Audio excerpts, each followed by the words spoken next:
Bonjour à tous et bienvenue dans le premier journal de la semaine sur 8 Mont-Blanc. Dans l'actualité ce soir, l'incendie a emporté une partie de la toiture, mais les 79 résidents de l'EHPAD du Bosquet de la Mandalase sont sains et saufs, tout comme le personnel.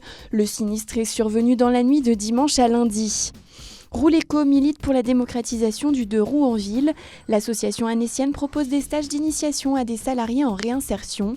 Reportage à suivre. Un violent incendie a touché l'EHPAD Le Bosquet de la Mandalase à Sillingy dans la nuit de dimanche à lundi.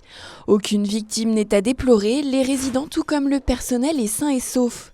Le feu a cependant ravagé une bonne partie de la toiture. On sait que ça s'est déclaré au dernier étage, que les chambres ne sont pas touchées, donc c'est dans des parties communes que ça s'est passé, sur la terrasse à l'arrière du bâtiment. Et le toit est en partie détruit, donc voilà, les dégâts sont importants mais n'ont pas touché les chambres des résidents et en tous les cas, aucun des résidents ni du personnel n'a été blessé dans l'histoire et le personnel de nuit a fait un travail extraordinaire, a très bien réagi, a appliqué les procédures. Il y a eu beaucoup de solidarité également. Il y avait des jeunes qui jouent en face, qui ont vu, qui sont venus aider. Il y en a un qui est même parti à l'hôpital légèrement intoxiqué par les fumées. On a tout de suite pris en charge donc, les résidents, donc on les a sortis et donc emmenés dans le gymnase. On a la chance d'avoir le gymnase qui était à proximité, donc on a ouvert le gymnase pour installer les résidents. Et puis ensuite toute la logistique a été mise en place par les différentes instances, les pompiers, l'ARS, la gendarmerie. Voilà, il y a eu une très très bonne collaboration. Les résidents évacués dans la nuit ont pu être relogés dans les établissements de communes voisines. 79 résidents ont été relogés dans des EHPAD et je remercie tous les collègues de la région qui ont ouvert leurs portes et qui avaient des places disponibles. Avec le Covid, on est tenu de garder des lits disponibles pour les quarantaines, ce qu'on appelle des unités Covid. Et du coup, ça fait qu'on a pu trouver, avec l'aide de l'ARS, des pompiers, du SAMU, qui ont fait un travail aussi extraordinaire, retrouver des places pour les 79 résidents dans des EHPAD du coin, à peu près entre 8 et 10 EHPAD de la région nous ont porté secours pour accueillir les résidents. L'EHPAD de Sillingy avait été très touché au plus fort de la crise sanitaire, avec une vingtaine de décès dans l'établissement en quelques mois. Aucun des résidents n'était positif à la Covid-19 au moment de l'incendie cette nuit. Comme un air de fête de la musique à Aix-les-Bains. Tous les vendredis, la ville piétonise une route de 18h à 21h. Des concerts sont proposés, les bars étendent leurs terrasses et les commerçants restent ouverts plus longtemps. Une manière de les aider à se remettre des pertes liées au confinement. Et puis effectivement, il y a un petit peu de monde. C'est une super initiative, ça nous permet d'élargir un petit peu notre terrasse, d'avoir quelque chose de différent et c'est une super initiative de la part de la mairie. C'est difficile de quantifier en nombre de couverts, mais c'est vrai qu'on peut quasiment doubler par rapport à d'habitude. Vaut mieux ça que rien, et puis en fait, tant que ça continue dans ce sens-là, c'est ce qui va faire que ça va nous sauver. On sort d'une période compliquée, ça l'est toujours. C'est avec des événements, avec des initiatives comme ça que ça va nous faire tenir le coup et attendre la rentrée pour mieux travailler. Les boutiques, quant à elles, émettent quelques réserves. La fermeture de la route les prive de leurs habitués. Certains constatent même une perte dans leur chiffre d'affaires. Alors nous, au lieu de nous amener du monde, ça nous dessert plutôt en ce sens que la rue est bouchée.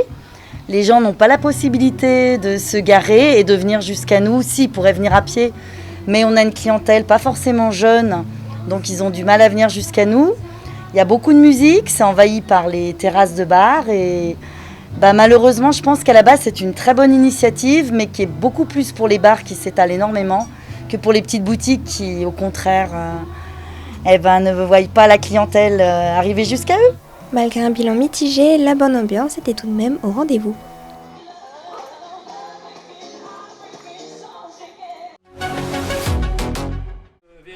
Depuis 2 ans, l'association Rouleco propose à des personnes en difficulté d'insertion professionnelle des cours de vélo. Objectif, augmenter leurs chances de trouver un emploi. On sait que la mobilité, c'est souvent un frein pour la recherche d'emploi. Ce sont des personnes qui n'ont pas forcément de permis, encore moins de voitures, qui ont souvent des postes qui sont dans des endroits pas faciles d'accès, avec des horaires un peu décalés. Le bus n'est pas toujours la bonne solution. Donc voilà, on se disait que le vélo, c'est quand même la meilleure solution pour se déplacer de manière économique. Avant de monter sur le 2 roues pour débuter une balade d'1h30, petite session révision avec les participants de la session. C'est quand même un élément de sécurité, c'est-à-dire que si vous êtes obligé de faire un freinage d'urgence, c'est pas un freinage doucement, il faut freiner. Une fois les contrôles effectués, c'est parti. C'est bon ? Oui. Ok. Des femmes issues de chantiers d'insertion de la ville d'Annecy ont pu bénéficier de ce stage. Objectif, les rendre autonomes à vélo. Pour moi, le vélo, c'est important. C'est pour le travail, pour les sports, la santé. C'est bien. On peut aller même dans le magasin, on peut aller partout là. Apprendre à se déplacer en sécurité, freiner et s'engager sur un rond-point font partie du cycle d'apprentissage. Puis leur donner un petit peu des conseils progressivement en situation sur le passage des vitesses, sur tout ce qui est traversé, tous les petits consignes qu'on peut donner à chaque fois en situation, ce qui est bien plus intéressant que de les donner de façon abstraite lorsqu'on n'est pas vraiment confronté à un problème spécifique. C'est pour ça que sur les ronds-points, là au retour, je me suis arrêté à plusieurs fois pour leur montrer un petit peu les différents positionnements parce que les ronds-points ne sont pas identiques. S'il y a 2 voies d'accès, une voie d'accès, s'il y a une signalisation au sol, au centre, s'ils sont très fréquentés ou tout, mais voilà. Et de rappeler tout le temps les notions de contrôle, voir et être vu, ce qui est le plus important. Vraiment, c'est pas que des cours de vélo pour apprendre à faire du vélo, ça va bien au-delà. Sur voilà, le travail sur soi, la confiance, l'entraide, et c'est tout ça le vélo en fait. C'est prendre le temps et s'entraider, et c'est vrai que c'est toujours assez émouvant un cycle qui se termine pour ces situations-là. Pour cette 10e et dernière séance, les 7 participantes repartent avec un diplôme, un vélo et un antivol, mais surtout avec de jolis souvenirs.